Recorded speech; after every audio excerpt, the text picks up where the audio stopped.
कंगन असम्बली हल्के के पार्टी उम्मीदवार सैयद जमात अली शाहीन के लिए इंतखाबी मुहिम चलाई। इन्होंने गांधरबल में मरहूम मुफ्ती मोहम्मद सईद के दौर हुकूमत में किए गए तरक्याती कामों का शुमार किया।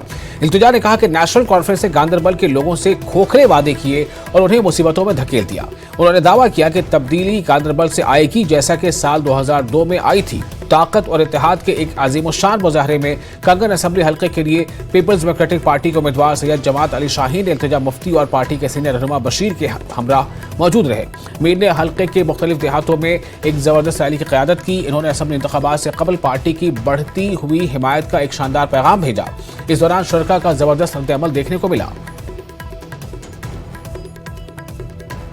इतना जुल्मों से कम हुआ 2019 में, यहाँ कोई भी बात नहीं करता था। जो मेरे पे अब तनकीद ताना दे रहे हैं, उनने भी बात नहीं की, मैंने बात की। लोगों को समझ में आया, इसलिए लोगों के दिल तक पहुँचने के लिए जो मैं करती हूँ बिल्कुल सही है। वो मुझे समझते हैं, अल्हम्दुलिल्लाह मैं भी उनको समझती हूँ, उनके दर्द को समझती हूँ। अगर आप देखें mini secretariat, fisheries college, degree college, रहबरे तालीम, जो टीचर्स लगाई परमानेंट की, वो सब मुफ्ती साहब ने किया। यहाँ हर एक रोड पुल मुफ्ती साहब ने 3 साल एज चीफ मिनिस्टर किया। एनसी तो इतने साल इक्तदार में रही है, 50-60 साल। उनने गांधरबल के लोगों को क्या दिया? झूठे वादे दिए। और गांधरबल के लोग आज डिसाइड करेंगे और वो इंशाल्लाह कलम दवात को ही चुनेंगे। जब तब्दीली की हवा यहाँ आई जम्मू कश्मीर में पहली बार 2002 में गांधरबल से होते हुए आई, फिर से गांधरबल के लोग चुनेंगे पीडीपी को इंशाल्लाह। आप मुझे बताइए, देखिए जूनो हो या ज्यूनो हो, जीत हमारी है इंशाल्लाह।